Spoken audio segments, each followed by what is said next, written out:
in exchange for increased compliance. This process has led to the limited judicial oversight and lack of real consequences for corporations when they commit crimes. The victims of corporate crimes deserve better. As a first step, we need greater transparency about these lenient and frequently unjust resolutions. That's why last year I introduced with Senator Blumenthal a requirement for more comprehensive data collection regarding corporate crime. This week, we will reintroduce our Corporate Crime Database Act, which would require the Department of Justice to collect and publish comprehensive data on federal corporate criminal enforcement action. Since our bill was first introduced last year, Justice has established a new searchable corporate crime database on its public website. While the database currently contains only 52 cases, DOJ has promised to eventually include all of them, what they consider significant and relevant corporate crime. This is a step in the right direction. But transparency alone is not enough. The decision to settle these cases is frequently motivated by a lack of resources for federal prosecution to battle deep-pocketed corporations in the courtroom. We need to provide DOJ with the resources necessary to prosecute corporations when they engage in complex criminal activity. This is a bipartisan failing. Federal prosecutions of corporate crime have reached record lows under both the Trump and Biden administrations. 2020, DOJ prosecuted 94 corporate crimes. 2021, 90 corporate crimes prosecuted. That's less than half the average annual number of corporate crimes in the previous 25 years. Less than half. Corporate executives have little incentive to change their criminal conduct without fear of real consequences for their actions. Right now, they're not worried about much more than a measly fine, a rounding error compared to their enormous profits like the Sacklers. It's an unacceptable process that gives no relief to the families of the victims and those who face real-life damages. For those who might suggest the committee should be focused on other issues, keep in mind that corporate criminals like the Sacklers played a key role in causing the opioid epidemic that has led to hundreds of thousands of deaths. And the FBI estimates the cost of corporate crime is over $300 billion annually. In comparison, the cost of street crime, $16 billion annually. I want to commend Attorney General Garland, Deputy Attorney General Monaco for making corporate crime a priority and updating DOJ's enforcement policies. I'm sure they'd agree that more needs to be done. There can't be two systems of justice.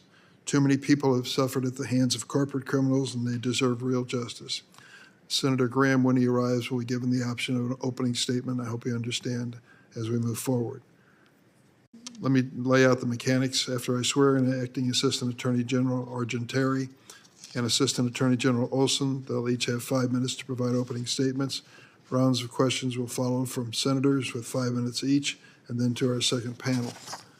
For our first panel, we welcome the administration's witnesses, whom I'll now introduce. Our first witness, Acting Assistant Attorney General for DOJ Criminal Division, Nicole Argentari. Ms. Argentari first joined the division in 2022 as Chief of Staff to Attorney General Polite before serving as Criminal Division's Principal Deputy Assistant Attorney General. Previously served in the Justice Department for over a decade as an Assistant U.S. Attorney in the Eastern District of New York. Second witness is Assistant Attorney General for National Security, Matt Olson. The Senate confirmed Mr. Olson for this role in 2021. In this capacity, he leads DOJ's efforts to combat terrorism, espionage, cyber crimes, and other threats to national security. A long career as a federal prosecutor and intelligence official, including service with the director of the National Counterterrorism Center. Would the witnesses please stand to be sworn in? You affirm the testimony you're about to give be the truth, the whole truth, nothing but the truth, so help you God. Let the record reflect that both have answered in the affirmative. And Acting Assistant Attorney General Argentari, you're first. You may proceed.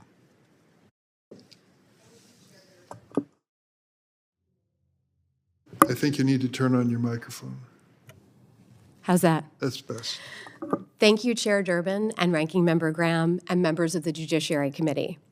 It is an honor to be here before you today to discuss how the dedicated women and men of the Criminal Division work tirelessly to uphold the rule of law, to hold wrongdoers accountable, and to protect the American public. I am very proud of the work the Criminal Division and the department as a whole is undertaking related to white-collar and corporate enforcement. Our recent cases involving CEOs of 2 cryptocurrency companies are prime examples of our determination to hold companies and corporate executives accountable, no matter how prominent or influential. The guilty pleas from Binance, the world's largest cryptocurrency exchange, and its CEO last month were historic. This was the largest corporate guilty plea that also involved the plea of the company's CEO. And that landmark case came on the heels of the department's swift conviction of Sam Bankman-Fried, the founder and CEO of the cryptocurrency exchange FTX, who perpetrated one of the largest financial frauds in American history. The Criminal Division is committed to combating white-collar and corporate crime, including by investigating and prosecuting both individuals and companies who commit crimes.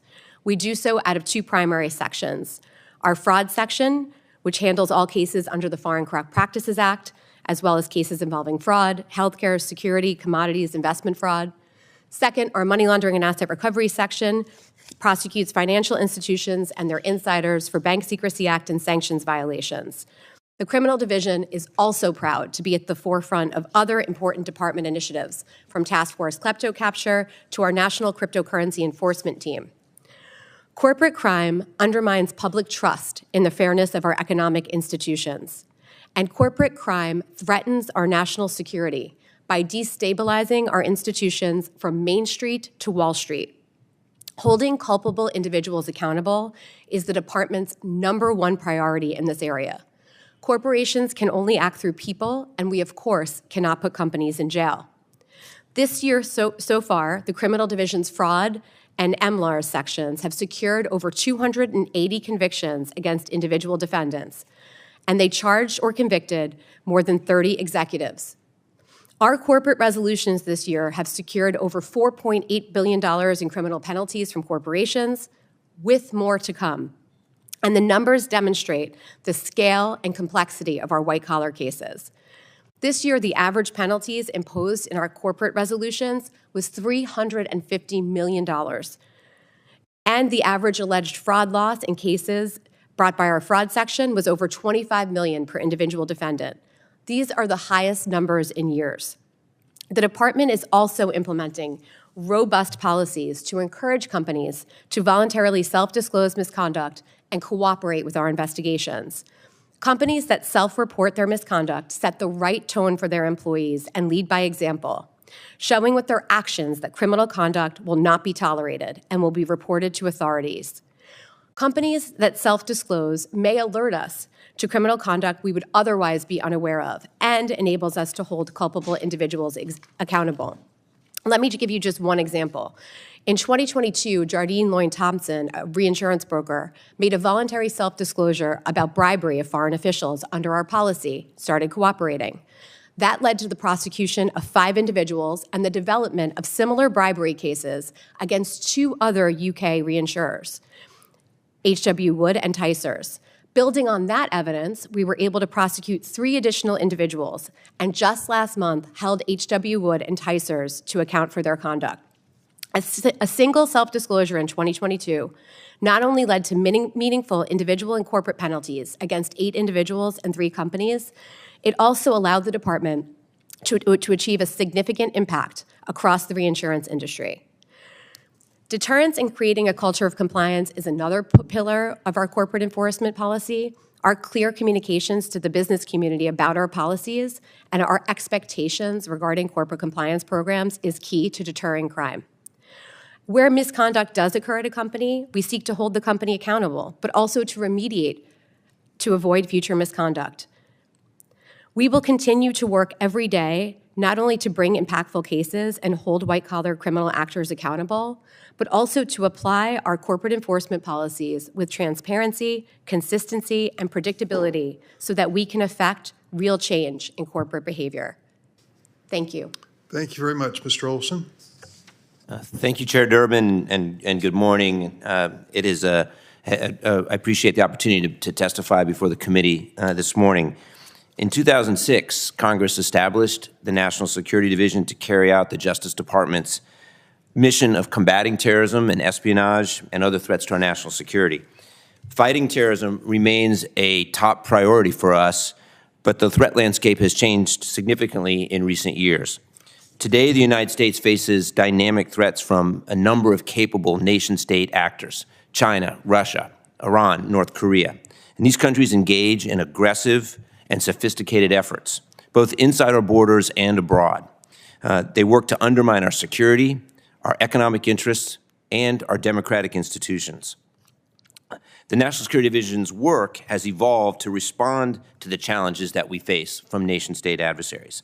We are focused especially on our enforcement of sanctions and export controls, on countering malicious cyber activity, foreign malign influence, and foreign investment risks. And increasingly, our efforts interact with corporations and the business community. Corporations are on the front lines when it comes to enforcing national security tools like sanctions and export controls. The bottom line is that companies make business decisions every day that have serious consequences for our national security. When corporations and their executives break laws that protect national security, we use the full range of our authorities to hold them accountable.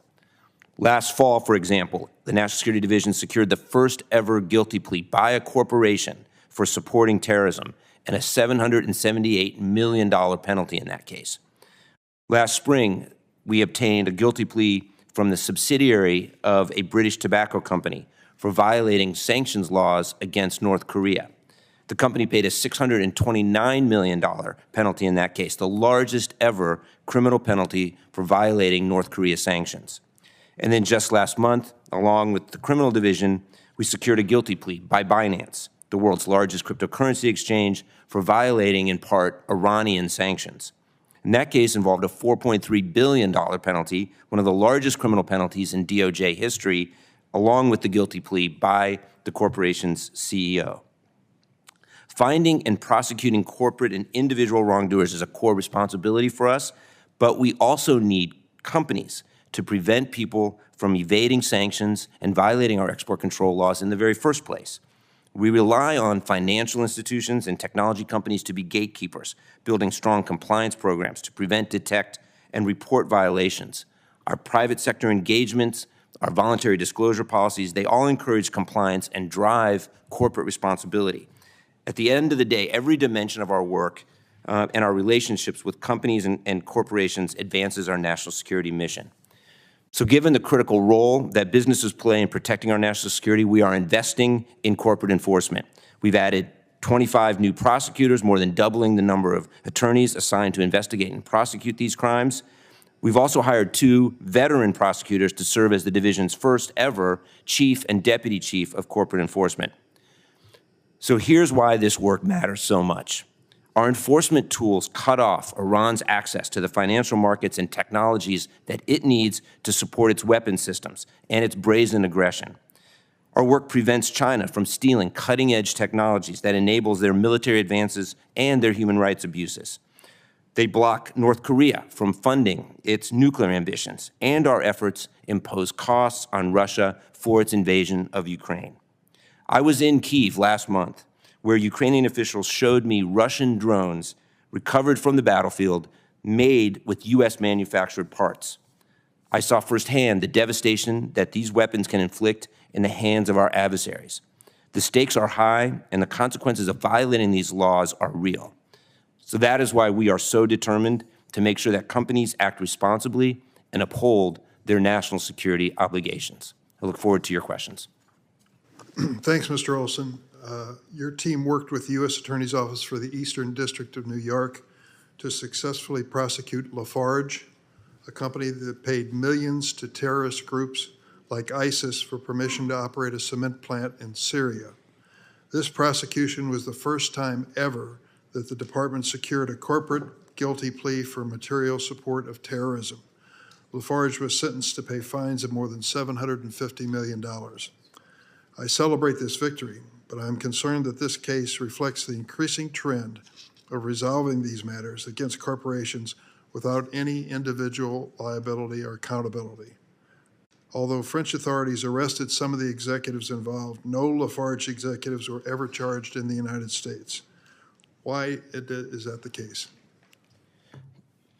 Thank you, Chair Durbin. That, in fact, case was a groundbreaking case. First, as you mentioned, the first ever time that we prosecuted a company, a corporation, for violating our material support to terrorism laws. In that case, providing material support to ISIS by doing business in Syria in violation of the material support laws and our sanctions laws. We worked closely with French authorities to ensure that that prosecution covered all of the wrongdoing. The individual members of Lafarge are facing prosecution in France for their part. And in fact, I mentioned that we've brought on our first chief of corporate enforcement. One of the individuals who handled that case in the Eastern District of New York has joined the National Security Division to bring that expertise to us, to the National Security Division, to help us as we advance these efforts going forward. So are you saying that because the French were acting on individuals that the United States did not? So I think in every case we look for the opportunity to prosecute individuals. That's our priority. In this case, the way that case played out, it made more sense for us to work in tandem with the French and to divide up our work in that regard. Ms. Argenteri, let me talk a little bit about Purdue Pharma. I think everybody's aware of what happened. This company made billions of dollars by selling an addictive product which took thousands of lives in the United States. A bankruptcy proceeding was filed, and somehow the Sackler family, which owned Purdue Pharma, was trying to engineer a possibility that they would not only escape civil liability, but even criminal liability in the process. Tell me about your reaction to that outcome. I'll get that right by the end of the hearing. So the department is committed to using all tools to combat the opioid crisis. It's something that we take very seriously. We in the criminal division actually have 3 strike forces that to address the opioid epidemic based on data. And we've charged over 100 individuals, including the majority of those individuals being healthcare providers or medical professionals that unlawfully or illegally prescribed opioids. So it is something that we share your concern. As to the Purdue Pharma settlement from 2020, in that case, Purdue pled guilty to 3 felony counts. It's a case the criminal division was not involved in, but I can speak to parts of it. They pled guilty to 3 felony counts that were very serious, and it was a substantial step toward Purdue taking responsibility for their part in the opioid epidemic. As part of that, they had to agree to remediation, and the financial penalties make it the largest resolution with a company with a pharmaceutical company.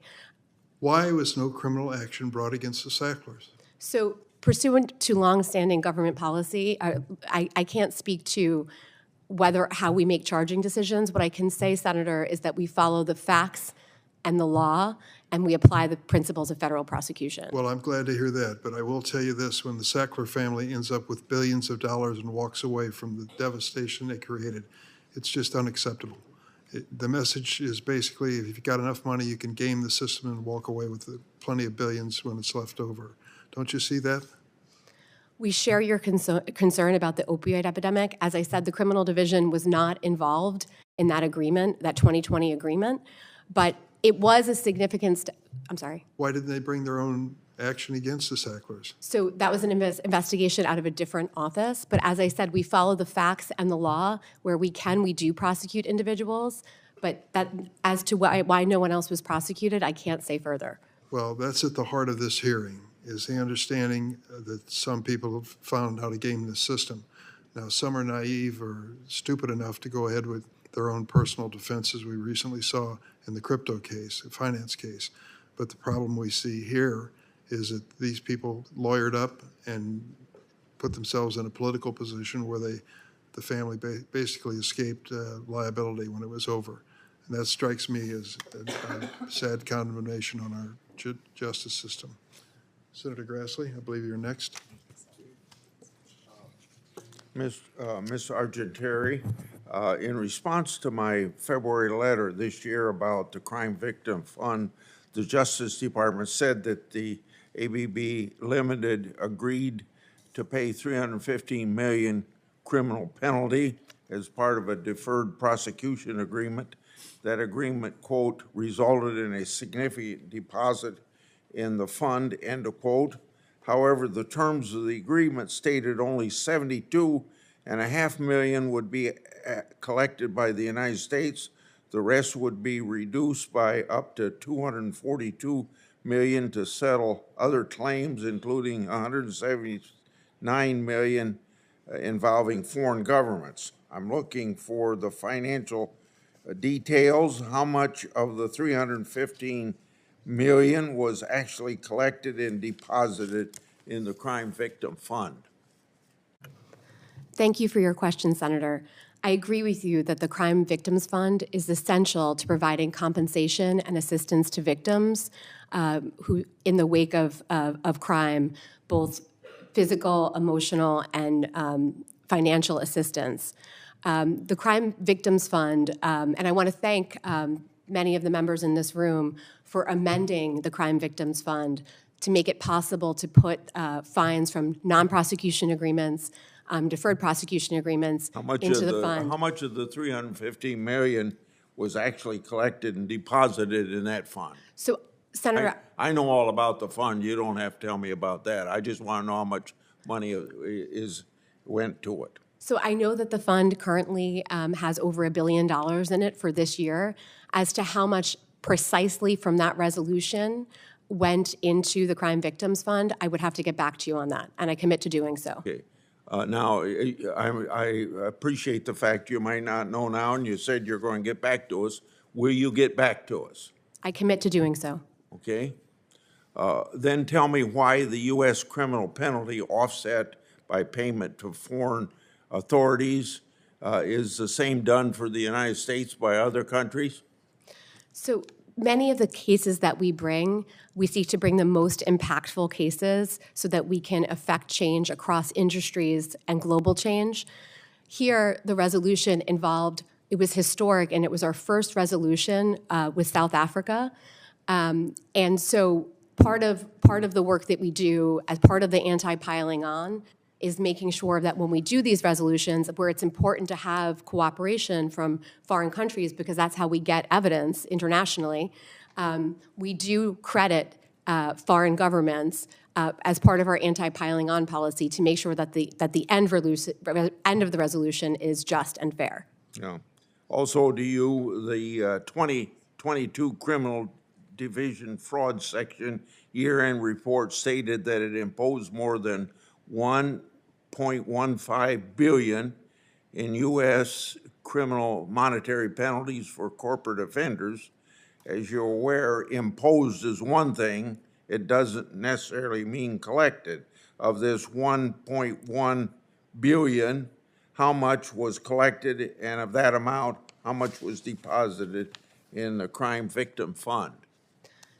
So thank you for your question. I think that the fraud year-end review report is helpful to providing transparency about our work. And as to how much of that $1.3 billion went into the fund, that's another thing that I commit to getting back to you on. Okay, will you get back to me on that? Yes. Okay. Also for you, last week, Director Wray said the FBI is unfairly blamed when agents aren't prosecuted for FISA abuses because the FBI makes prosecution referrals but doesn't have the authority to prosecute.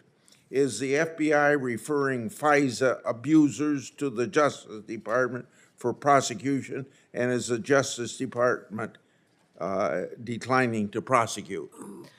So the department must hold itself to the highest standards, and that means conducting our work by the book, and it means that we hold anyone accountable who's engaged in wrongdoing. I can't speak to any or confirm any potential investigations, but I can tell you that when we are looking at charges against individuals or companies, we follow the facts and the law, and we apply the principles of federal prosecution.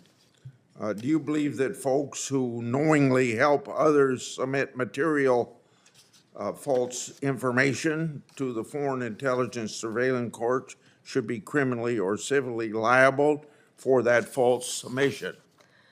I think as department employees, we must hold ourselves to the highest standard, and that where we fall short, we should be held accountable. Do you think that these people that give this false information should be criminally and civilly liable for that false information? So I can't speak hypothetically to these individuals. I'm not sure. I'm not asking about an individual. I'm just asking about the whole mass of people that might fall in this category. The Department of Justice prosecutes violations of federal law. And then lastly, to you, according to the Sentencing Commission in 2022, the Justice Department brought a case against an offending corporate officer or employee only 60% of the times it charged the corporation. The Justice Department doesn't appear to target COs. Why is that number so low? So if I could just speak for a second about the types of cases the criminal division is doing, we do try to do the most impactful cases, which can be complex, they can be time-consuming, but we think that we have shown significant results. As to your question on corporate executives, this year alone, we have charged over 30 corporate executives, including the CEO of the world's largest cryptocurrency exchange, who pled guilty last month. Last week, we charged a different CEO of a publicly traded healthcare company for securities fraud and healthcare fraud. Holding individuals accountable is our highest priority in this area because companies can only act through individuals and companies themselves cannot go to jail. So we are very focused on individual prosecutions. Thank you, Senator Grassley. Senator Hirono. Thank you, Mr. Chairman. So, Ms. Argenteri, you just talked about going after the corporate officers, directors. And what happens to them? Do they also get to enter into these deferred or these limiting agreements so that they do not face any jail time? What happens to the corporate officers that you just talked about going after?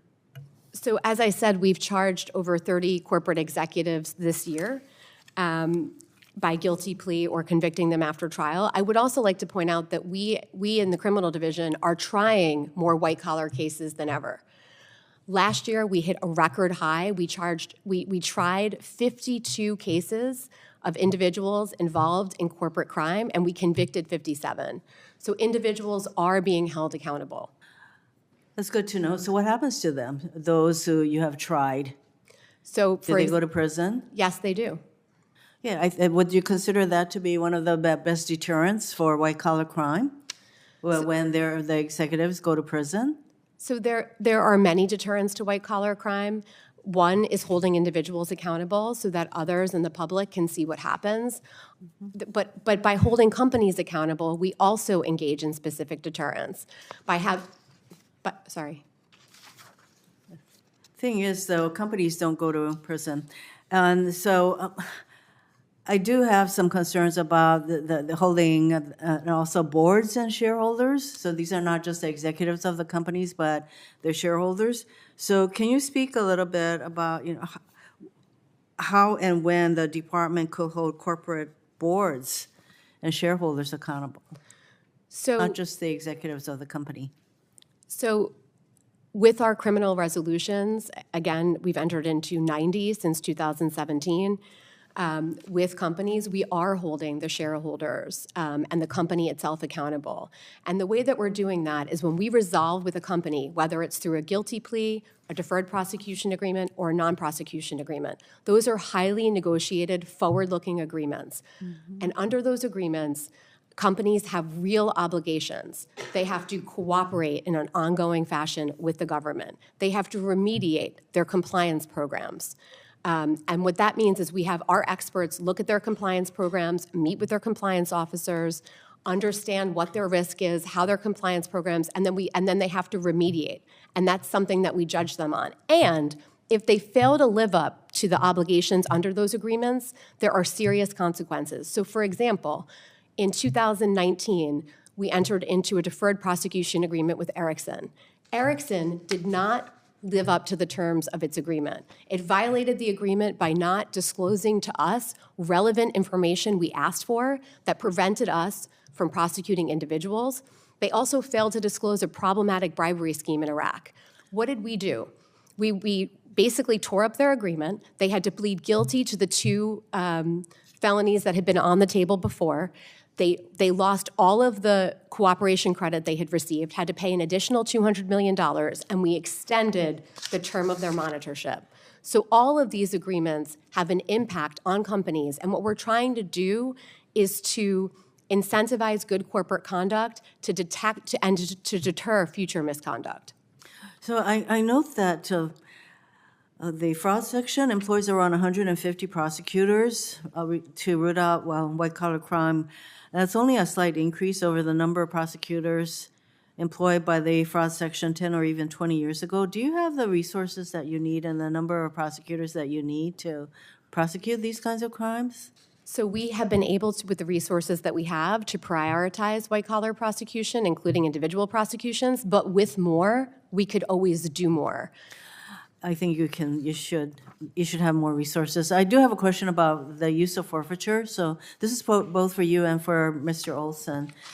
Mr. Olson, several months ago, the department announced a guilty plea involving the attempted sale of Iranian oil, and the plea involved a fine of $2.5 million, a period of corporate probation, but most significantly, the company transporting the oil was required to bring the oil to the United States, where it is the subject of a forfeiture action. And the oil is worth perhaps some $75 million. Do you think that you are using the forfeiture provisions that you have to the extent that you can? For example, how about seizing the ship that is being used to transport the oil? Senator, of course, we look for every opportunity to impose costs on those individuals or companies that violate our sanctions laws.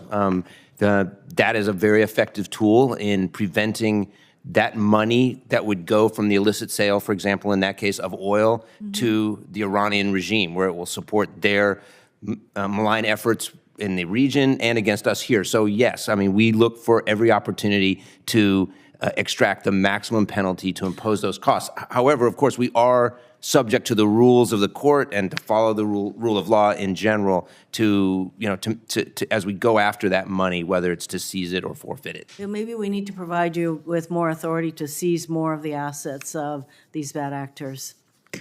Thank you. Thank you, Senator Rono. Senator Cornyn? Thank you, Mr. Chairman. There's a lot we could talk about, but Mr. Olson, I want to talk about Section 702 of the Foreign Intelligence Surveillance Act.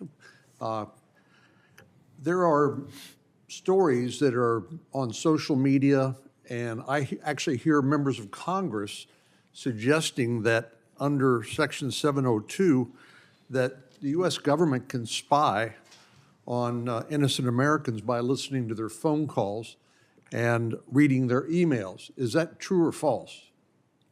That's fundamentally false. That is not what 702 does.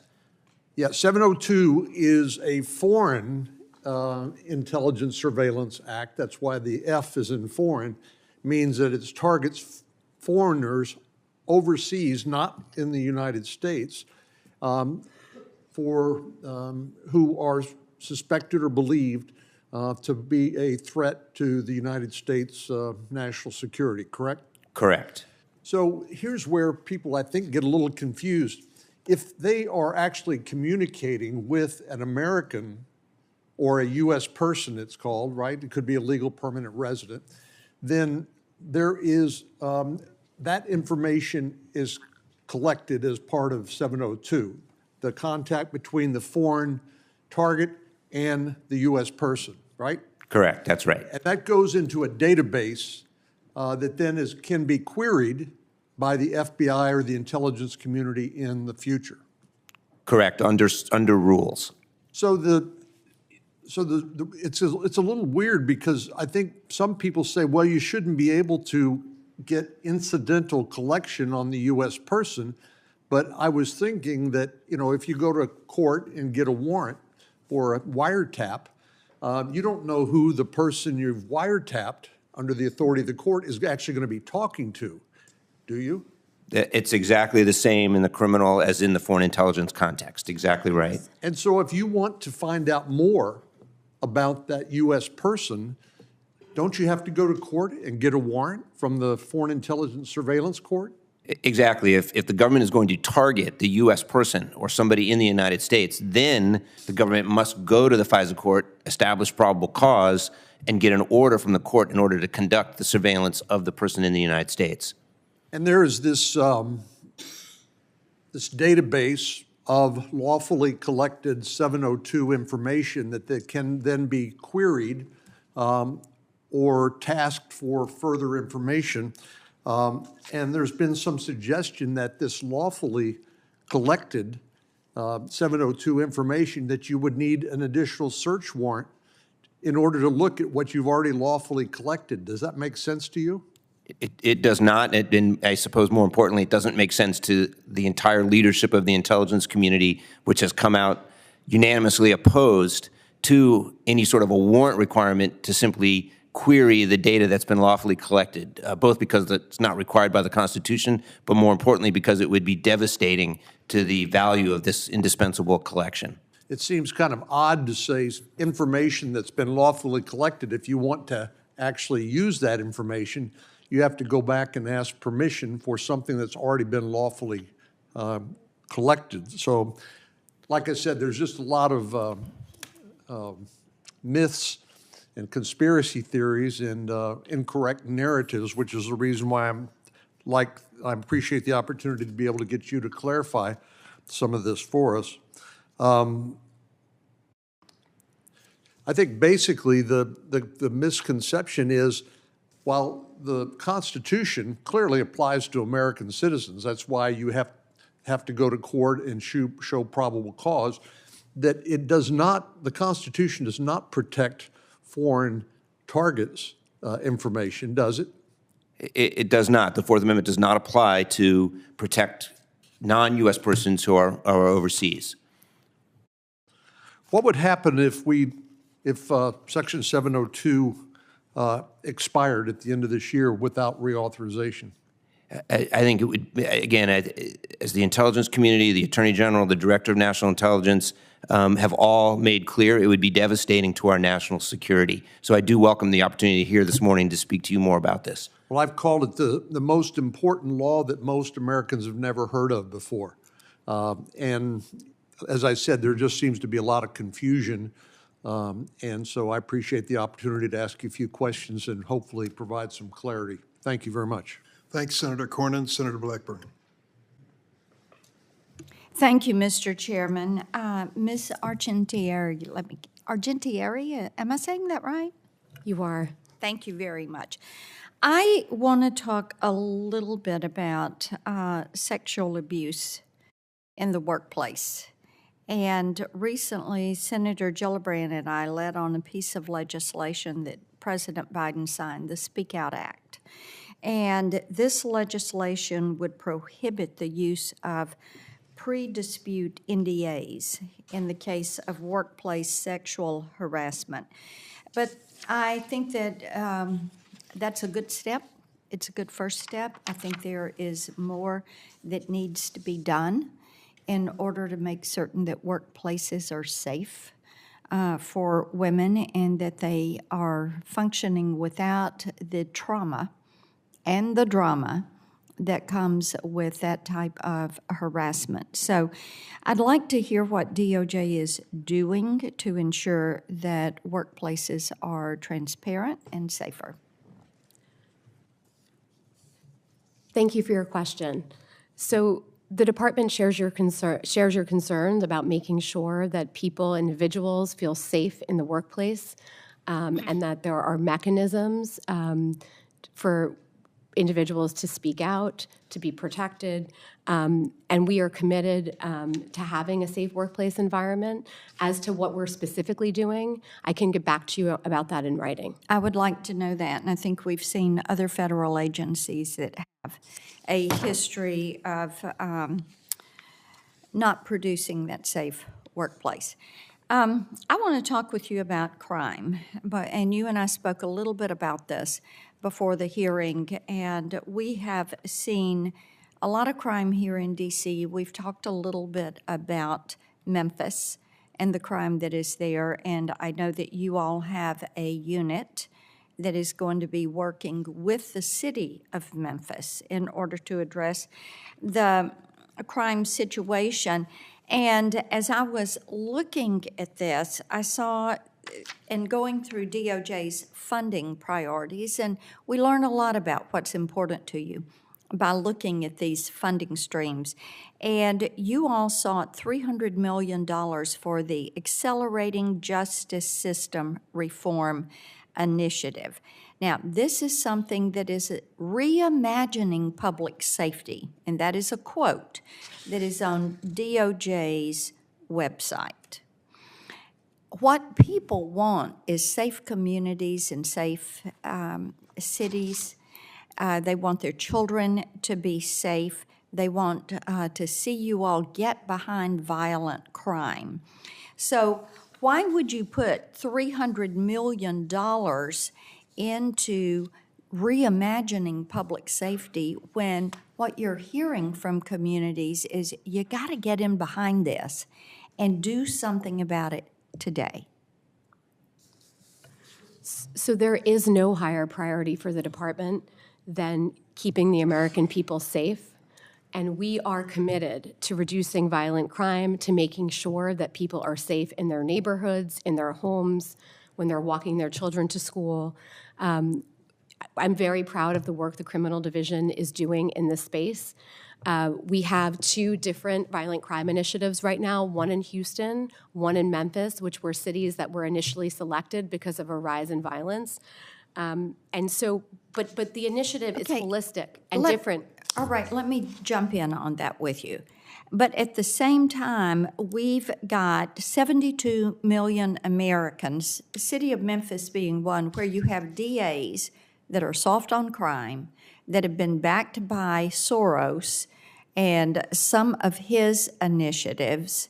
And we see the same thing happening. You've talked about 2 of these cities. So what are you doing with these DAs, with these prosecutors that go below sentencing guidelines, or they are not holding kids that are under 18, teens that are out here committing these carjackings and these smash and grabs? So these are policies. You all have to have an opinion on these policies. And I think it's confusing to us that you say you're going to do this, but then you don't step forward and really go for what is necessary to make these communities safe. So I'm so glad that you asked this question, because we really are stepping forward, and it's not just with prosecutions. So for an example, the violent crime initiative I described, we're using data to identify the worst of the worst offenders that are driving violence in these communities. But we're also going into the communities to build trust and relationships, to teach them about the grants that are available to help people who are reentering the community reenter safely, to have the supports that they need to be successful. It is like a whole of community approach, that rehabilitation, reentry. So it's not just prosecuting. My time has expired. Let's visit separately about that. And thank you for being here today. Thank you. Senator Klobuchar. Thank you very much, Mr. Chair. I'll start with you, Ms. Argentini. First of all, thanks for your work. I think you know how important it is for me to make sure the antitrust division is funded, both for civil and criminal cases. Senator Grassley and I led the Merger Filing Fee Modernization Act, which passed the Senate and is starting to be implemented, and I hope it's implemented correctly. I'll leave that for another day. But could you talk about how important it is to make sure we have funding in antitrust, one, and then secondly, a more kind of in the weeds question. When the Antitrust Division recently announced deferred prosecution agreements with 2 pharmaceutical companies, the department determined that a fine was not sufficient penalty and instead required the drug companies to divest from a widely used cholesterol medicine that was a core part of the price-fixing scheme between the companies. This was the first time that the department required divestiture as part of a corporate criminal settlement. I'm not complaining about it. I know there's a lot of people complain about things here. I just wondered if you could talk about innovative remedies such as divestiture to promote accountability and deter further corporate crimes, because I see it as a way of helping us on the price issue. So thank you for your question. So the Department of Justice, including the Antitrust Division, are committed to enforcing all federal laws, especially to maintain the competitive environment that is so important to our economy. And so I think when you're talking about innovative remedies and divestiture, I would defer to the Antitrust Division on that specific remedy to discuss it. We in the Criminal Division have also tried to use innovative solutions in our corporate resolutions to make sure that we are changing a company's corporate culture. One example that I could point to is an historic Binance resolution, which we announced last month. Part of the resolution with the company required the CEO to step down and for them not to have any additional CEOs that had been convicted of crimes. It's a way to change the company from the top, from the tone at the top. But we are always looking for new ways to incentivize good corporate conduct across the department. Okay, thank you. Mr. Olson, in October, Deputy Attorney General Monaco said that the biggest shift in corporate criminal enforcement is the rapid expansion of national security-related corporate crimes. The National Security Division has added more than 25 new prosecutors to meet threats from corporate crimes, from terrorist financing to sanctions evasion schemes that fund North Korea's illicit WMD programs. Can you talk about that and also that one of the most effective ways of shutting down a criminal organization is by targeting their income? As you know, the U.S. and its allies have developed a robust sanctions scheme against the regime, against the Russian government and the oligarchs who support Putin. Talk about how that's going. So really two questions. One is the importance of this expansion to focus worldwide on terrorist schemes, and then the work on Russia. Yes, of course. Thank you, Senator. As the threat landscape has changed, as we're seeing increasing threats from nation states like Russia, China, Iran, North Korea, our enforcement priorities have changed. So we are increasingly focused on, as you mentioned, sanctions, evasion, violations of export control, nation-state cyber attacks, foreign malign influence. And these enforcement priorities mean that we are increasingly interacting with the private sector because they are often on the front lines of these violations. In some cases, actually as the violators, and we've brought cases against companies like British American Tobacco that evaded our sanctions against North Korea. And so what we've done is invested in those priorities by, as you mentioned, adding prosecutors to our counter-espionage, and export control section. We've added 2 experienced prosecutors to help lead this effort. But we are responding to the threats we face, and what that means is increasing efforts around these crimes that occur at the intersection of national security and the decisions that companies are making. I should add that in addition to our straight enforcement, our prosecution efforts, we also are trying to drive compliance. I think it's really important to identify the fact that companies are on the front lines and they're sometimes the first to see these violations. So they need to develop these compliance programs. Let me turn to Russia, to your second part of your question. Of course, Russia and its invasion of Ukraine is a priority for us. I was in Ukraine last month. I met with officials there. They are very determined to support our efforts to hold Russia accountable, whether that's going after oligarchs who support the Kremlin or stopping the flow of technologies that go into Russian military systems. So that's been an effective effort. We have more work to do, but we're very focused on that. Thank you. Thank you, Senator Klobuchar. Senator Tillis. Thank you, Mr. Chairman, and thank you both for being here. Ms. Argentieri, I got a quick question. I think you mentioned or you said that there had been 52 cases and 57 convictions. Are those numbers right recently or over the last year? I said that in 2022, we had a record year of white-collar trials in the criminal division, and that the fraud section tried 52 cases and convicted 57 defendants. Can you give me an example of what you would consider to be one of the most profound convictions? So last year, after a trial, we convicted Mark Sheena, who is an executive at a company that engaged in widespread COVID and securities fraud. He was sentenced to 8 years in prison this year. The scheme involved statements that he made about COVID testing and other types of genetic testing that was not. So that's a happy ending. The question I have is, what more should we do? When you have cases come before you, how many instances you say, but for this enabling statute, I would love to pursue this? In other words, what obstacles do you have today to pursue criminal convictions of corporate bad actors? What are you missing? What do we need to do to better enable you outside of the resource question, where you can always do more if you have more?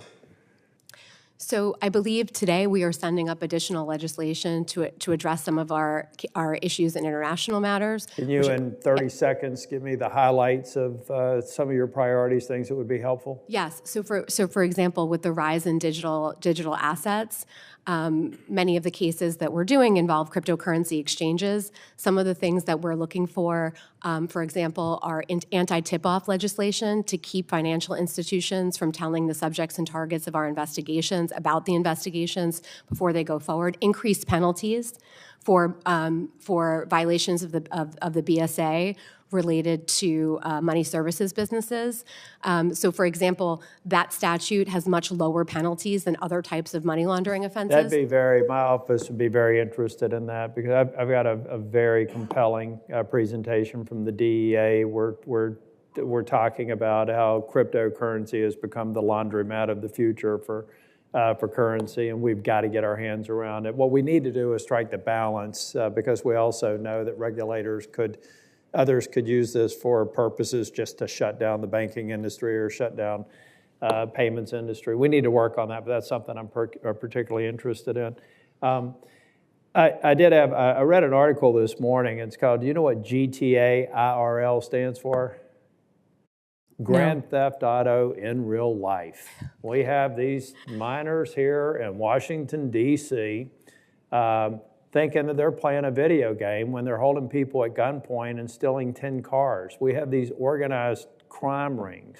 And I think these 15-year-olds need to be held accountable, and hopefully we can save them from a life in prison. Probably the odds are against them if they think that this is a video game and they can threaten people's lives. But I've heard from many law enforcement people who know their communities well that about 80% of all the crimes are perpetrated or at least organized by about 20% of the criminals. Is that concept, I'm not talking about 80-20 or whatever, but is there evidence to suggest that if we did a better concerted, in the same way I want to go after corporate bad actors, if we could go after what I would consider to be corporate criminals, people organizing, whether it's organized retail theft, which is a real problem. It's going to create shopping deserts in some of the more challenged communities because they're just going to leave. They're actually destroying communities. Is there anything that we should be doing to provide you with more prosecutorial tools to go after these what I consider to be corporate criminals? Look, I think you made the point earlier that with more resources we could do more, and that's for sure. With the existing tools, or do we need more tools based on the nature of what we're talking about here, like a social media message perpetrated by someone who's encouraging groups of people to go in and destroy a store and walk away with it? Or do you have already all the tools that you would need to take those fact patterns and get that person to be guilty of organized crime, for example? So racketeering-related offenses are some of my personal favorite tools. I think you'll see in the legislation that we're sending over, some of the increased authority we're looking for is to include more categories of crimes as racketeering predicates. Of the 57 convictions, and I'll close with this, of the 57 corporate cases, how many of those were violent crimes? So of the 57, those to the were corporate just stuff. those were just white, not just, but those were I white know the collar. answer. I seldom, I've usually asked questions I don't know the answer to, but I wanted to point out, we do need to go after corporate bad actors. But when there's a palpable sense of fear for walking from the Capitol building to Eastern Market at 10 o'clock at night, we also got to work on your basic crime in the streets. In Washington, D.C., I think, is a case example. So I'm particularly interested in additional tools that we can use to get things under control. Thank you, Mr. Chair. Thank you very much, Senator Tillis.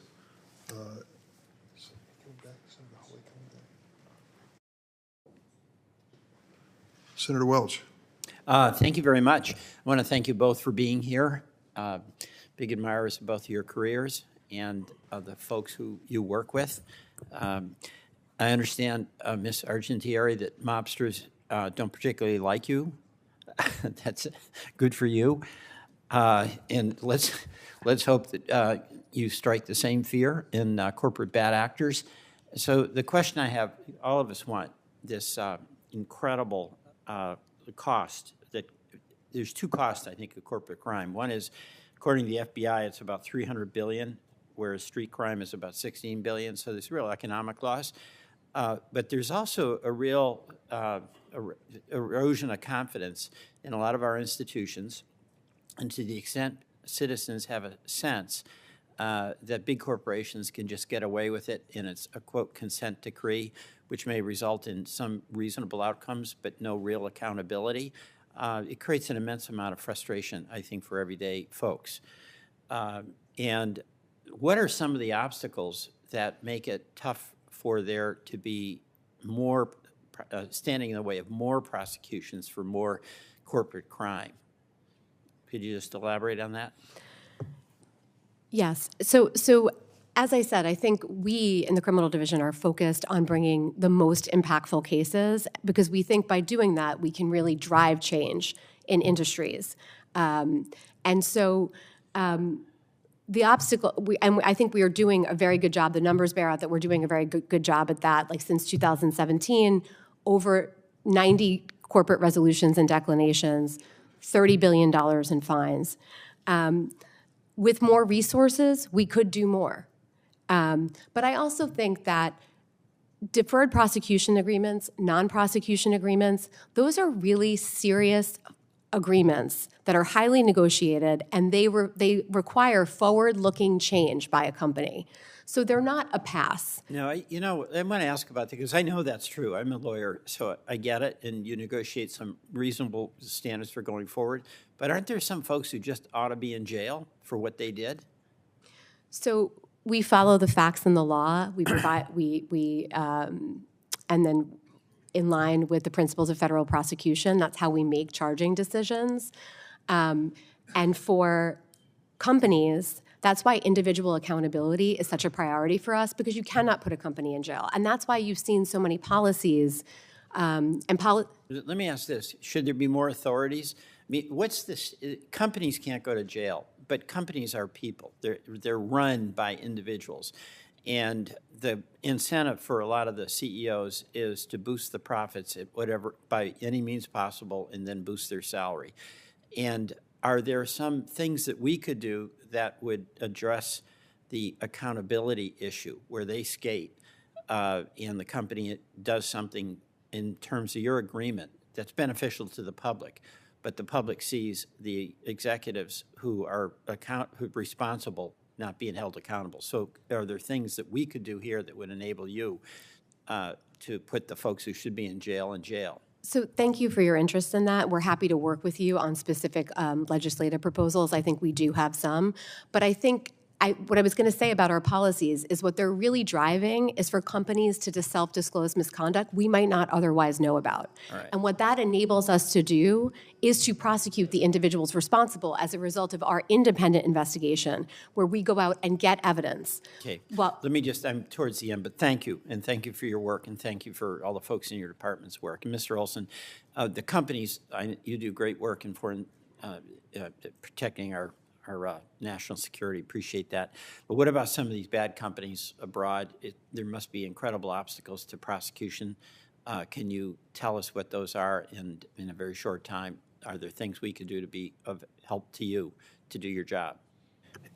Yeah, I mean, we do face challenges when we talk about enforcing sanctions and export controls, actors overseas, whether they're companies or individuals who carry out cyber attacks against our companies and our critical infrastructure. So there are just obstacles to being able to investigate and prosecute entities overseas. We are really aggressive, though, in going after them. And if they touch on the U.S. financial system, they interact with individuals or companies in the United States, then we bring charges. When I was in Ukraine last month talking about stopping the flow of U.S. goods that were finding their way into Russian weapons, the Eastern District of New York, the U.S. Attorney's Office there, along with my division, brought two cases against companies and individuals in New York who were part of that supply chain. So we need to find those connections between those overseas entities and those in the United States that we have jurisdiction over in order to enforce those laws. But to your other question, by enforcing those laws, we do send a strong deterrent message, and we raise up those cases, as the video that was shown at the beginning of the hearing,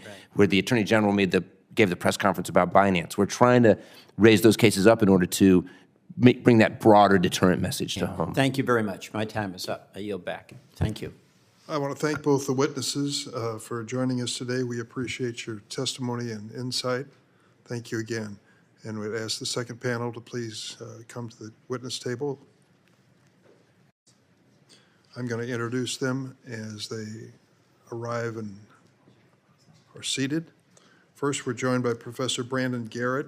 Professor Garrett has served as the L. Neil Williamson Professor of Law at Duke Law since 2018, written extensively about corporate criminal enforcement records, created the Corporate Prosecution Registry. Second, we welcome Ryan Hampton. Mr. Hampton is an addiction recovery advocate and a survivor of Purdue Pharma's opioid scandal. Mr. Hampton became addicted to OxyContin after receiving a prescription to treat a knee injury in 2003 that led to overdoses and even periods of homelessness. He's been in recovery for 7 years. We also have, as the Republican witness, Mr. Andrew Lelling, 20 years as a federal prosecutor, prosecuted cyber, white-collar, and complex corporate fraud cases. Between 2017 and 21, he was the 55th U.S. Attorney for the District of Massachusetts. In that capacity, he led the groundbreaking nationwide prosecution of fraud in college admissions, commonly known as Varsity Blues, achieved a $5 billion settlement with Royal Bank of Scotland from the financial crisis of 2008 and 9, secured convictions of top pharmaceutical executives for their roles in exacerbating the opioid epidemic. Presently, he's a partner at the international law firm Jones Day, where he specializes in white-collar criminal defense. We start with an oath. If you don't mind standing, please. You affirm the testimony you're about to give before the subcommittee with the truth, the whole truth, nothing but the truth, so help you God. Record reflect all three answered in the affirmative, thankfully. And we'll start with Mr. Hampton. 5 minutes. Thank you, Mr. Chairman and members of the committee. My name is Ryan Hampton. I'm an advocate and person proudly in recovery from opioid use disorder. The story of my opioid addiction is not unique. Millions upon millions of Americans have experienced the very same pain and misery I have at the hands of corporate criminals. I just happen to be one of the lucky few who survived. Today, I'm using my voice as a survivor and advocate committed to the recovery community. I am here to call for true accountability and justice for corporate crime and to highlight the urgent need for action at the Department of Justice toward corporate criminals. The latest available data shows a staggering decline of white-collar prosecutions at the DOJ. Just 90 corporate crime cases were brought forward in 2021. That's less than half of the average annual number of corporate crime prosecutions in the previous 25 years. This was the lowest number of corporate prosecutions since tracking began during the Reagan administration. The notion that certain executives at select companies are simply too big to jail has caused tremendous harm to American citizens and has eroded the public's trust in our institutions. My painful near-death experience at the hands of pharmaceutical companies illustrates how dire this problem is. From the 1990s to the 2010s, a tidal wave of pharmaceutical opioids crashed down on this country, drowning thousands of communities in an unprecedented volume of pills that cause dependence, addiction, and death. Like so many, I had to learn this the hard way. I was prescribed an absurd dose for an absurd amount of time by licensed doctors who made scant mentions of serious side effects. After I became addicted, doctors continued refilling my prescriptions until one day they didn't. At my most sick and desperate, I was cut off and left to fend for myself without any referral for treatment.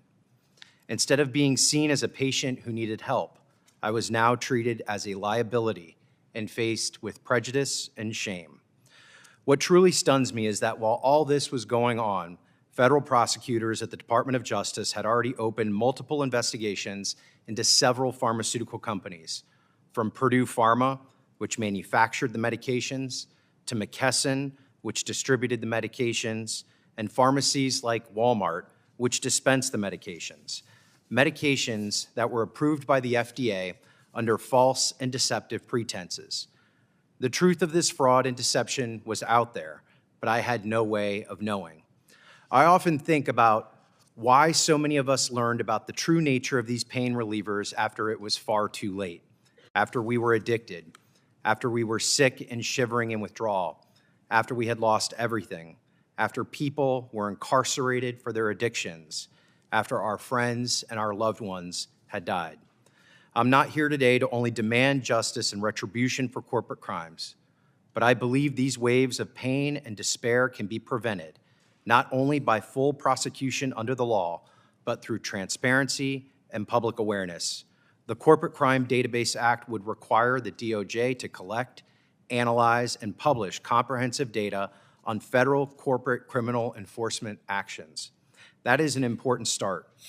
By making these enforcement actions publicly available, the public would be better informed about the products they purchase and use. A balance of deterrence and transparency can prevent future disasters and spare others from what I experienced. I'd like to talk a little bit about deterrence today and highlight the fact that white-collar corporate criminals are rarely held accountable in this country. Though numerous pharmaceutical companies have pled guilty to major federal crimes and settled multi-billion-dollar lawsuits, justice has still not materialized for victims. The simple fact is this: the more opioids flooded communities, the richer they became. Without enforcement and deterrence, these executives had zero incentive to change their business model. People at corporations made the decision to break the law, and many remain unapologetic and openly defiant. The Sackler family, for example, could not give a clear answer on whether they feel responsibility or even whether they're sorry for their actions. It seems the wealthy get off scot-free or with a slap on the wrist, offered sweetheart deals and offered non-prosecution agreements. The most they expect is a measly fine in what amounts to rounding errors in their enormous profits, chalked up as the cost of doing business. These powerful companies knowingly defrauded the government and misinformed the public. Senators, these are felonies. Where I am from, if you commit a felony, you get punished for it. But if you run a big pharma corporation, it appears that wealth and power grant your entry into a parallel system of justice. This parallel system for the wealthy and powerful generates cynicism and erodes faith in our institutions. A society that does not own up and face up to its crimes is doomed to repeat them. That is why families like the Sacklers must be fully investigated, indicted, and prosecuted with transparency by the DOJ to the full extent of the law for the lives they cut short, the communities they tore apart, and the families they destroyed. America deserves better than this. My community deserves better than this. and we are better than this. Thank you. Thank you, Mr. Hampton. Mr. Lelling, Thank you, Chairman Durbin. you want to push the button? There you go. Chairman Durbin, Ranking Member Graham, thank you for inviting me to address this important topic. I've been a student of this subject for over 20 years. I joined the Department of Justice in August 2001, 1 month before 9/11, but also 4 months before the ultimate collapse of the Enron Corporation. That financial disaster ushered in a new phase of corporate enforcement at DOJ, and ever since, DOJ has wrestled with striking this balance between too little and too much enforcement in this space, meaning against corporations and against individual executives. I was there for most of that. I was a federal prosecutor from 2001 till 2021, focusing mostly on white-collar crime. I was also the United States Attorney in the District of Massachusetts from 2017 to 2021. I now defend companies and executives that are being investigated by DOJ. So I've seen this from the inside and from the outside, and I can provide a few thoughts. First, the last 20 years is generally a story of positive evolution in our government's approach to this problem. The Sarbanes-Oxley Act in 2002 was a major reform in corporate accounting and securities regulation, passed, obviously, partly in response to Enron. Dodd-Frank in 2010, in response to the financial crisis, greatly reformed our governance of the banking industry. DOJ itself has steadily calibrated its enforcement approach across administrations from the Holder memo in 1999 through today. The result is an enforcement system that no one in the private sector takes for granted, especially executives at major companies. I know, I talk to these people every day. DOJ enforcement today genuinely influences behavior at companies. It genuinely deters corporate wrongdoing. Not completely, but nothing ever does, nothing ever will. One need look no further than the millions and millions of dollars companies spend to maintain internal compliance and training programs that will pass muster with regulators and pass muster with DOJ. Moreover, as a matter of policy, and as others have mentioned, DOJ consistently prioritizes prosecuting individual executives as opposed to corporate entities. This has been true for years and across administrations. All of these senior officials correctly concluding that real deterrence requires targeting human beings, not legal constructs like corporations. A quick review of federal dockets shows that DOJ routinely prosecutes corporate executives and that these people do, in fact, go to prison, even today under the more lenient guideline regime. Over the years, Congress itself has greatly improved accountability for corporate executives. For example, the provisions in Sarbanes-Oxley that required CEOs and CFOs to personally sign certifications that their financial statements were fair and accurate. Second, keep in mind that this is a resource-intensive area of enforcement, as some members of this body have noted. It's not like prosecuting guns and drugs, which tends to be stat-driven. Corporate enforcement can involve terabytes of data, require government investigators to understand complex business practices before they can even understand the underlying fraud. That can take months or years. Negotiations with lawyers can add months or years. My point here is that stats, the number of cases charged in a year, may not be the right metric to focus on here, or frankly, one that is fair to DOJ, whether on the Democrat or Republican side. It hides the true level of enforcement in this space and the true level of deterrence that is imposed on private actors by DOJ's activities. Third, the tools DOJ uses to efficiently dispose of corporate cases don't mean that companies and executives are getting off easy. Here I'm talking about the use of deferred prosecution agreements and about DOJ's new self-disclosure policies for corporate wrongdoing. As to DPAs, they generally are not used for individual defendants, which I think is a very important distinction to make. DOJ uses them to impose billions of dollars in penalties on corporate entities and to force those companies to make forward-looking changes in how they do business, publicly admit wrongdoing to a statement of facts that DOJ drafts, and sometimes accept an independent monitor to independently monitor their affairs for years, and cooperate against their own executives. All of that is in the public interest. That tool can occasionally be misused. I would submit that that is rare, and that is a risk. The risk of too lenient treatment is one that exists in all areas of prosecution. As to DOJ's self-disclosure policies, that has worked well in the past. It really improves the government's ability to police what is happening at a given area of the private sector. It incentivizes companies to disclose problems and will increase the number of individual executives who are prosecuted as those companies are forced to cooperate with the government.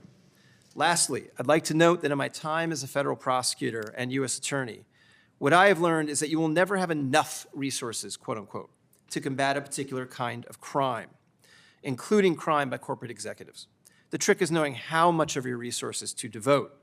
There's no question that corporate crime is a serious problem, but 111,355 Americans died of overdoses in the year ending April 2023, most of it from fentanyl pouring over our southwest border. This is not the opioid crisis of 10 years ago that was driven by prescription opioids, as awful as that was. This is fentanyl, and we know where it comes from.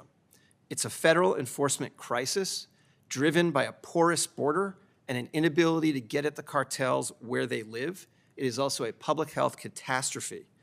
I would submit respectfully to this body that that is where we could use additional resources on the law enforcement side. Thank you again for the opportunity to share some thoughts on this subject. I look forward to your questions. Thank you. Professor Garrett. Chair Durbin, members of the committee, thank you, and staff. Thank you for the opportunity to testify before you today about corporate prosecutions. I'm the professor of law at Duke University School of Law in North Carolina, and I guess I've been there on the outside as a scholar during the same time period. I've been researching and tracking federal criminal prosecutions since they took their modern form in the early 2000s. My goal today, speaking as a researcher and scholar, not on behalf of Duke or any other institution, is to give an overview of the changing landscape of corporate criminal enforcement and describe my data collection work for this committee. As we've been discussing, as legal persons, corporations can be criminals too. And never before has corporate criminal enforcement been so important in the United States and across the globe, which many other nations are looking to enforcement strategies in this country. Billion-dollar corporate criminal fines are now annual events, and they would have been inconceivable 3 decades ago. And yet concerns do persist that the largest criminal offenders are corporations and that they escape the types of punishment routinely meted out in much lower level cases. As the title of my 2011 book, Too Big to Jail, conveyed, using criminal law to hold corporations accountable is inherently challenging, and the approach of federal prosecutors certainly has been evolving based on lessons learned over the past couple of decades. So my background is as a law professor, not a data scientist. When I was first doing this work in the early 2000s, there were dozens of these deferred and non-prosecution agreements where a company settled a case without an indictment or a conviction. I could print them out and put them in one stack on my desk. By the time I wrote my book in 2011, there were hundreds of these, and I needed help. I approached a reference librarian, John Ashley, who's right here, at the University of Virginia, at the Darden School now, and we created what is now called the Corporate Prosecution Registry to collect as a library, as a digital collection, these prosecution agreements. Today, we have almost 5,000 cases in this public online repository. Updating it is labor-intensive, and it's gratifying to my students out there, former students, the law students we have to thank for hard work updating this registry. It's the best collection of information about federal organization prosecutions that's out there, but despite our best efforts, it is incomplete. Updating the registry not only requires doing searches across PACER and federal dockets, looking for press releases. It has also involved over the years filing Freedom of Information Act suits against the Department of Justice because some prosecution agreements with corporations had not been made public. Every time that has happened, the DOJ has settled all such suits and attempted to cooperate and locate the requested documents. The difficulty has been with documents not filed in court. So deferred prosecution agreements are at least ideally filed in court. There is a motion in court to stay the otherwise applicable speedy trial deadlines, but non-prosecution agreements, declinations, those aren't filed in court, and so it's harder to know whether they exist. And the department itself, in absolutely cooperating with us in these FOIA requests, has itself had a hard time locating these documents. I think it's really salutary, and no doubt because of Chairman Durbin, your efforts and this committee's efforts, the DOJ now has a practice of making agreements available online. I guess it's up to 52. It was 51 when I checked last week. This nascent database is small, but hopefully will continue over the years. They are welcome to take all the cases, the 5,000 or so historical cases from our registry, and include them on a department registry. The trends from these data continue to be highly informative. We can absolutely see the remarkable rise in the size, but not the numbers, as we've heard, of these federal corporate prosecutions in recent years. Billion-dollar penalties were inconceivable in years past.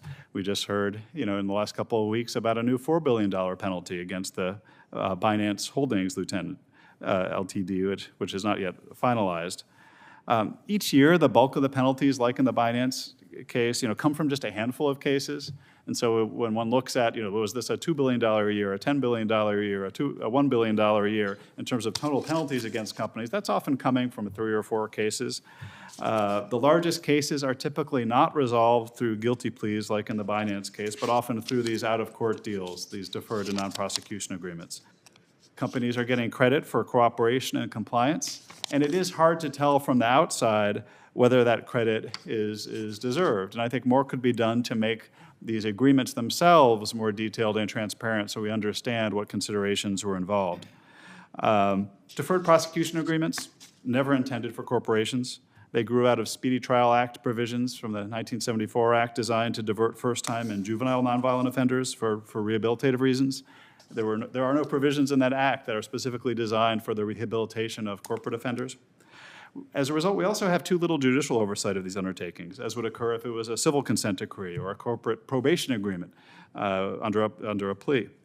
When judges have occasionally intervened to ask questions about the oversight or the initial approval of a deferred prosecution agreement, the appellate courts have tended to reverse such efforts. So, just to briefly note a few areas where this committee and where Congress could get involved. Legislation could certainly provide for more comprehensive data collection surrounding these agreements. Legislation could amend the Speedy Trial Act to create corporate deferred prosecution specific provisions with the relevant considerations that courts should consider. They could provide for oversight over these agreements. We could have resources for corporate probation for companies that do plead guilty, but there isn't really the bandwidth to have real court-overseen monitorships of pleas. That could be expanded. We've talked about enforcement resources today. We could also finally emphasize the need for testing the effectiveness of compliance so that companies aren't spending money needlessly on compliance which isn't effective. But like in other areas where we insist through regulation and through enforcement on quality controls, we could be testing the effectiveness of this compliance because, as we all know, we've had companies that have been prosecuted repeatedly, sometimes for different offenses, but there is a concern that some on this committee have raised with corporate recidivism. So I just wanted to end by saying that my view as a researcher following this area is that there is more that both Congress and the judiciary could do, and that while the DOJ has evolved in its approach, this shouldn't just be driven by prosecutorial discretion. A greater role for lawmakers in the judiciary is much needed. And I deeply thank this committee for its continued attention to both the challenges and the important opportunities in the field of corporate prosecutions. Thank you, Professor. We're going to have 5-minute rounds of questions for the senators who are present. I'll start. Mr. Hampton, my chief of staff in Chicago's husband had a serious surgery over 10 years ago. And thank God he's recovered well. He's great success story. He was given an open prescription for OxyContin for a year, meaning he could go and fill the prescription at will. I assume that was at the period of time when Purdue Pharma was peddling the story that it was non-addictive. There is some question as to whether they knew that to be true or false at the time. And I think that he escaped it by not filling the prescription is an indication of what happened to you in a much different circumstance, but a sad outcome for your own personal safety and life. And it also, I think your testimony, as much as any, brings to a real question, what is justice in America? When the Sackler family can make billions, that's with a B, billions of dollars, and somehow use our system of justice to escape all personal liability, which I believe is the case as of now. Even if the billions are divided by 2, at the end of the day, it is an outrage that the hundreds of thousands of victims like yourself cannot but feel personally as you reflect on the situation. Thank you for your testimony. Is there anything you'd like to add? Yes, Mr. Chairman. I'd just like to say the number in terms of the Sackler family made over $10 billion from Purdue Pharma. Hundreds of thousands of victims, as you mentioned, that have been impacted. Many friends of mine who died at the hands of Purdue's products and OxyContin. I believe that there is more evidence in the public domain than we probably have ever had in terms of the liability, in any case that's in the public domain, in terms of the liability, criminal liability of the Sackler family.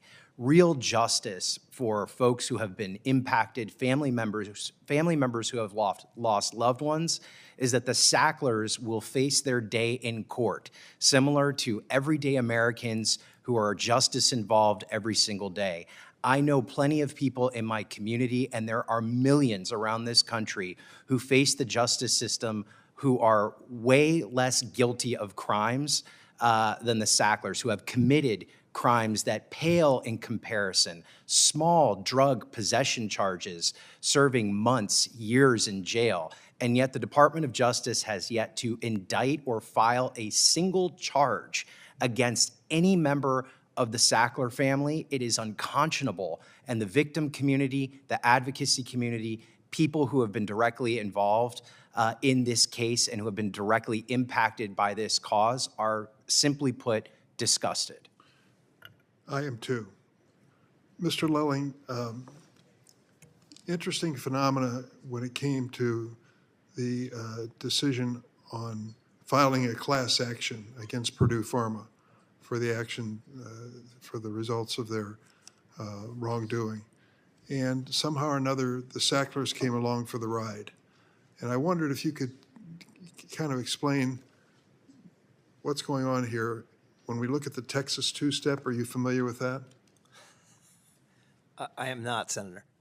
Well, it is an effort to use the bankruptcy court to end up with a subsidiary corporation assuming all liability, civil liability.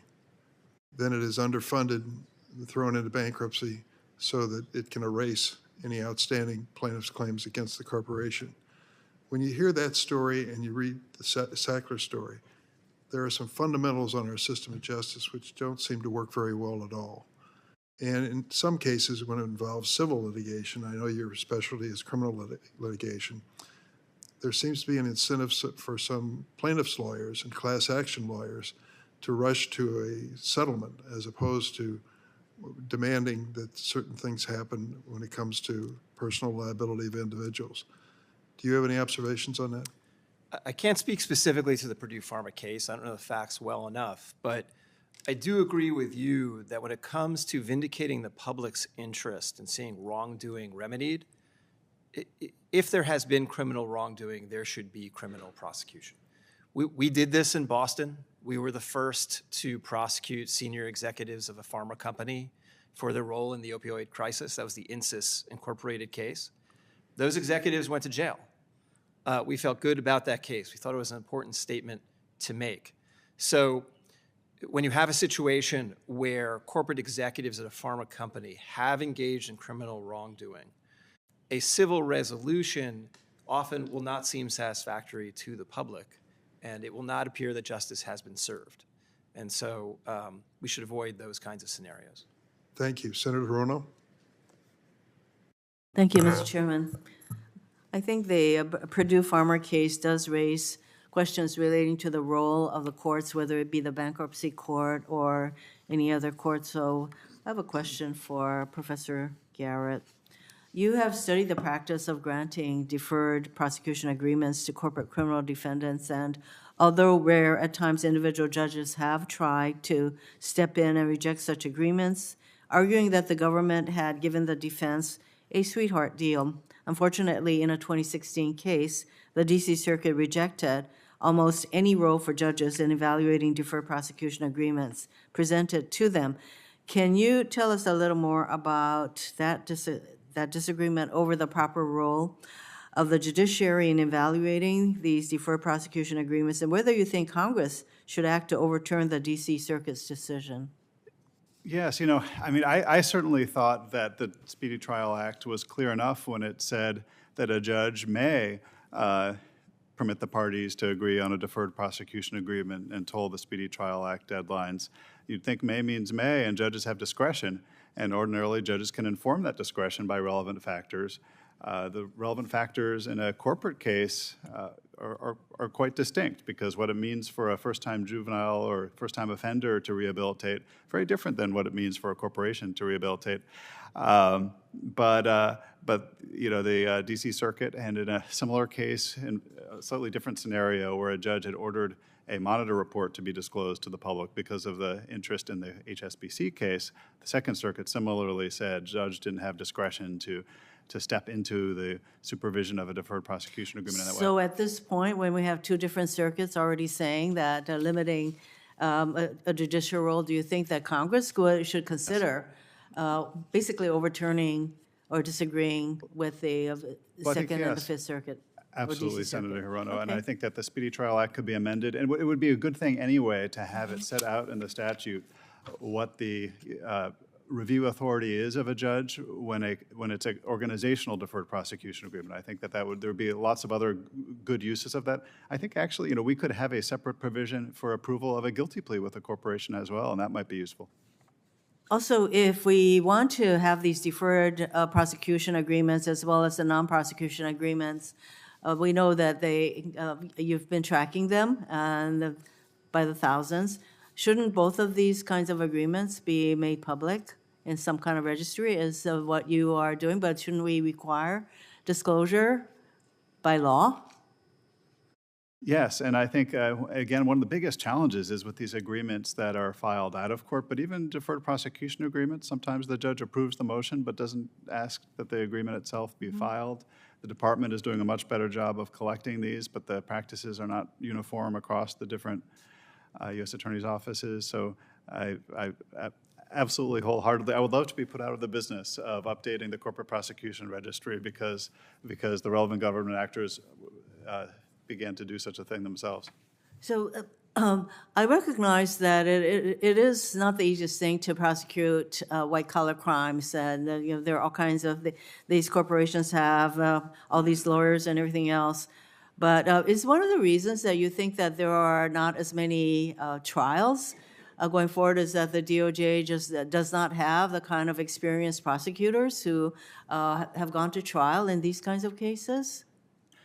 Well, I mean, we heard about trials in individual cases and the increase in trials. So I suspect that corporations don't want to risk a trial, and that trials may be more appropriate for individuals than for corporations, really.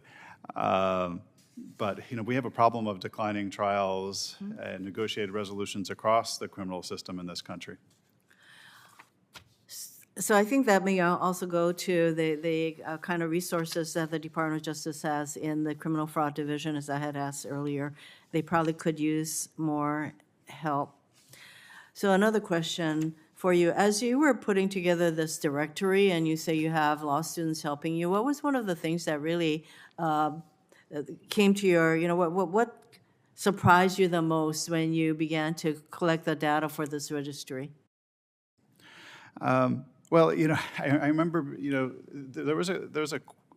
I remember colleagues observing that this might be a flash in the pan, these out-of-court settlements with all these complex terms. This may just be a temporary phenomena. The agreements have become lengthier and more complicated. I guess what has surprised me is that over the years, we've heard more and more about lawyers and prosecutors using the registry as they are negotiating these agreements, but in part because you don't want these to become a cookie-cutter operation, right? There should be like evidence-based thinking about what the right approach is and how much detail to include in these agreements. And so, we don't want these to become self-replicating. The other surprise over the years is to see companies coming back. That we see companies that have settled multiple cases, maybe with a different overseas division, a different subsidiary, but you see companies that appear frequently on this registry. Just one more clarifying question. Are you saying that if this kind of information was was made public, that it could actually create some kind of a template for corporations to enter into these kinds of agreements? Not exactly the result we're looking for necessarily. Perhaps not. I mean, hopefully, you have prosecutors saying, like my colleagues negotiated a very tough and stringent and careful agreement. We'd like to do that as well. I mean, the information is all out there, and people can use it as they will. We have noticed, certainly, the compliance provisions have become much more detailed. I think there have been some really positive changes, which are in the direction that we would want. Thank you, Senator Orono. Thank you, Mr. Chairman. Senator Whitehouse. Thank you, Chairman. Let me ask Mr. Lelling and Professor Garrett if you have noticed, as corporate criminal prosecutions have reached an all-time low, whether there's been any kind of an offsetting increase in the use of the civil RICO statute as another way to get at corporate misconduct. I, for one, am not seeing it, but you've looked more closely at it. I don't study civil RICO cases, and so I couldn't say. You might want to think about putting that in your database. We could expand. I mean, there are cases, like Mr. Lelling, I think, would say, that where individuals are prosecuted and not the company. And so it is hard to make too much of just nose counting the number of cases with organizations. I go back to the era at Department of Justice when the department brought a very significant civil RICO case against the tobacco industry to put an end to the fraudulent conduct of the tobacco industry and misstating the dangers of its product. And that was a very successful case. The industry was put under an order. In a nutshell, thou shalt lie no more. As a result, industry behavior had to rapidly shift, and policy shifted rapidly behind it with very significant public benefit. So I think one of the things that can be used, and by the way, when you're taking on the tobacco industry, that's an enormous, enormous array of defendants, so there's some efficiency in handling it under the civil RICO statute. I'd note that when I ask questions about whether that might make sense against the fossil fuel industry, the actual official response that I got back from the Department of Justice, the actual official response was that civil RICO really presented a very daunting standard of proof beyond a reasonable doubt. You guys are lawyers, you get the joke there. So it seems that it's been rather disfavored. When you get an official response back from the Department of Justice that gets the standard of proof wrong, that's not a sign that they have a very lively approach to taking advantage of that piece. Let me ask one other question having to do with some of the differentiation between the way a human defendant and the way a corporate defendant is treated for purposes of criminal prosecution. The DOJ manual says that a corporation's conviction should lean towards leniency if the conviction would result in disproportionate harm to shareholders, pension holders, employees, and others not proven personally culpable. Is there an analog to that for human beings where they take the fact that a marriage might blow up, the major earner in a family, the spouse might lose access to the earnings, the children will no longer have a father or a mother while they serve in a penitentiary? Is there an analog for those consequences of conviction if the defendant is a human being? In my experience, Senator, only in an unofficial way. Only in terms of sentencing judgments by a court, correct? Respectfully, no, Senator. You do see it unofficially in the discretion exercised by prosecutors. I have seen this happen, but it's a, sort of an unofficial, in the hallway decision that the prosecutor is making in a given case. And a judge, in a similar way, completely unofficially, as long as they're staying within the guidelines, they could express sympathy for a defendant's family by sentencing to a lower sentence. And I've seen other adjustments. So, for example, I've seen cases where a husband and a wife were both prosecuted for a criminal scheme, and you can strike deals where you arrange leniency for one and not the other, or you stagger sentences. I'm thinking of situations where there are children involved. But it's none only for corporate defendants where this policy has been formally adopted into the Department of Justice manual, the U.S. Attorney's manual. I think I'd respectfully disagree that the principles of corporate prosecution direct the department to be lenient necessarily on companies. I think what has happened to the department is, think back to the early 2000s, and I know you were paying attention in those days, when the department destroyed Arthur Andersen, and Arthur Andersen was then vindicated on appeal to the Supreme Court, and all the convictions were reversed, but the company had gone under and thousands were unemployed. I don't think it's wrong, personally, for the department to keep that in mind. When you are doing corporate enforcement, you could be implicating thousands of jobs. And I think that's as far as that goes. Yeah, no, I agree with that. It just is notable that that's not the case, and certainly not officially the case once the defendant is a human being. My time is up. Thank you, Chairman. Thank you, Senator Whitehouse. Senator Welch. Thank you very much. Thank you. Incredible challenge to have an addiction and overcome it, no matter what. The pharma folks, the Sackler family, they're like El Chapo. I mean, they ought to be in jail. So I'm appalled. That's number one. Number two, it's bizarre to me that you can have this settlement with the Texas two-step, as Senator Durbin was mentioning, where the guilty folks who, in a premeditated way, with the use of significant funds and profits they made by addicting folks like you, can hire top-tier consulting firms and how to sell more bad stuff to make poor people addicted, and then hire lawyers to basically offload the responsibility and keep billions of dollars from their illicit activity. So thank you for being a voice on that, and I'm just absolutely appalled by it. Mr. Lelling, I want to talk to you about the prosecution. Again, this is the stuff that drives folks I represent crazy. In the financial crisis, a lot of people lost their homes, and a lot of folks made billions. And one of the most stunning cases, and I want to get your opinion on this, was Goldman Sachs was approached by a very smart investor who saw the housing market going south. And he saw that these funds were selling AAA-rated securities because they were ironclad. And this investor knew that there was a lot of junk in them.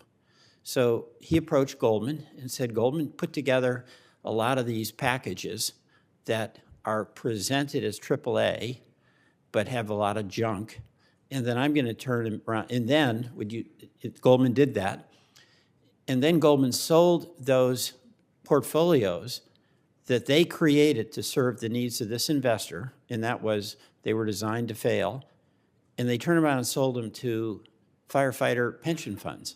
Goldman did. As AAA rated, totally secure, your retirement is rock solid. They did that. They did that.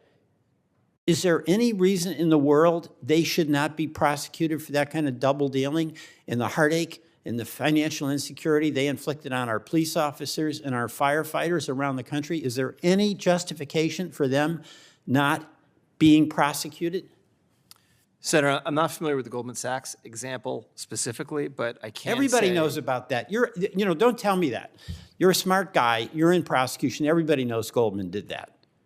Oh, I know that happened in the industry. I'm just saying that. You don't know that? That absolutely are you happened. serious? You don't know Goldman did that? I was not thinking specifically of Goldman, but there's a Goldman's the elite bank. No, I mean, Yes. this is what No, drives, undoubtedly. I'll speak for myself, it drives me crazy.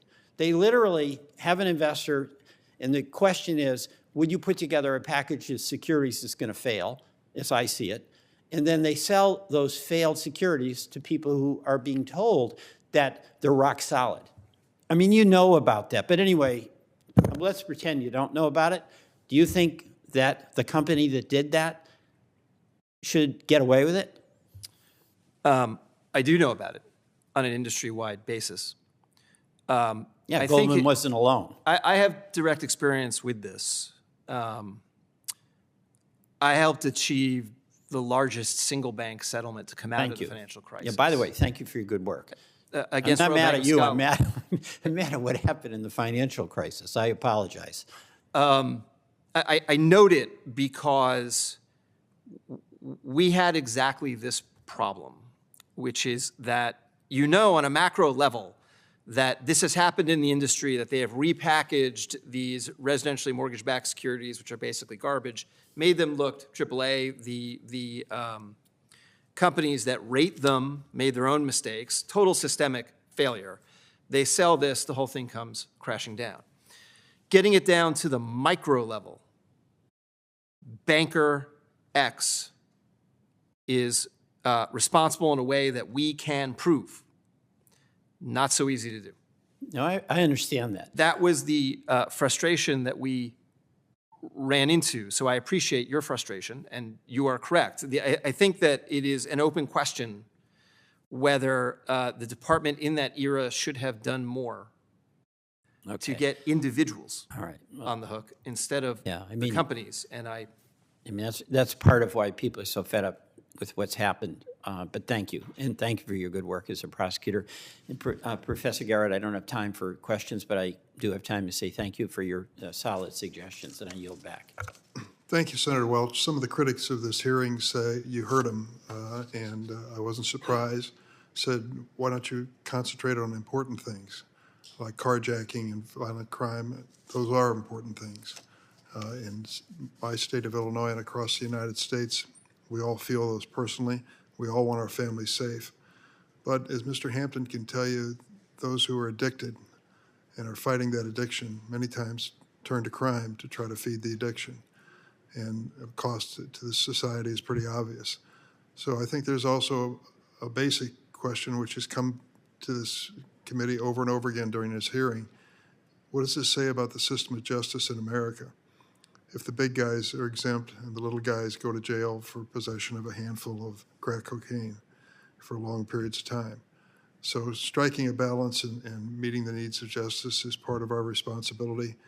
This hearing will be added to that arsenal of information, what we can do to make this a safer country and a better country. The hearing record's going to be open for a week, and you may get a question or two coming your way. If you respond as quickly as possible, we would appreciate that. And with that, the Senate Judiciary Committee stands adjourned.